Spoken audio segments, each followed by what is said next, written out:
कर्म करो और फल की इच्छा ना करो, तो फिर कर्म ही क्यों करो। परंतु ये जानते क्यों आता है, जब आपकी छोटी सूक्ष्म दृष्टि होती, हल्की दृष्टि होती, तो आपको लगता है कर्म करने से मुझे कुछ प्राप्त होगा। जब विराट दृष्टि होती है तो निष्काम कर्म का भाव स्वतः उत्पन्न हो जाता है।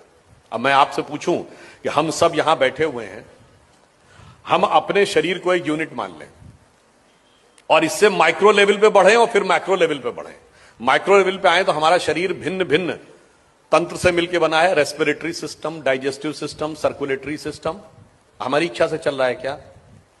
अपने सिस्टम से चल रहा है। हमारे शरीर के जितने तंत्र भिन्न भिन्न अंगों से बने, हार्ट, लिवर, किडनी, हमारी इच्छा से चल रहे हैं क्या? अपने नियम से चल रहे हैं। उसके अंदर जितने भी टिश्यूज हैं वो हमारे सिस्टम से, हमारी इच्छा से चल रहे हैं? नहीं। उसके अंदर सेल्स के अंदर प्रोटोप्लाज्म के अंदर होने वाले chemical reactions, cellular microbiological reactions, उसके अंदर बनने वाले मॉलिक्यूल्स एटम्स के साथ डिस्ट्रीब्यूट होकर, और एटम के अंदर एक इलेक्ट्रॉन और उसके तरफ चारों तरफ घूमते प्रोटॉन, इसमें से कौन हमारी इच्छा से चल रहा है? हमारी इच्छा से तो नहीं चल रहा है। अब आइए आप विराट पे, हम खड़े हैं, इस धरती पे खड़े हैं, धरती का इकोलॉजिकल सिस्टम हमारी इच्छा से चल रहा है।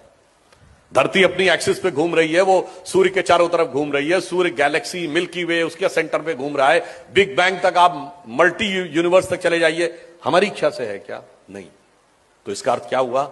जब इस संपूर्ण सृष्टि के क्रम में हमारा नियंत्रण परिणाम पर नहीं है, हमारा नियंत्रण केवल कर्तव्य पर है। इसलिए जिस भी स्थान पर जो भी भूमिका ईश्वर ने दी है, यदि आप इस विराट सत्य को समझ पाएंगे तो आपके मन में स्वतः निष्काम कर्म का भाव उत्पन्न हो जाएगा कि मुझे अपना कर्तव्य करना है, बाकी इस विराट सृष्टि क्रम को चलाने वाला ईश्वर स्वतः हमें उसका उपयुक्त फल देगा।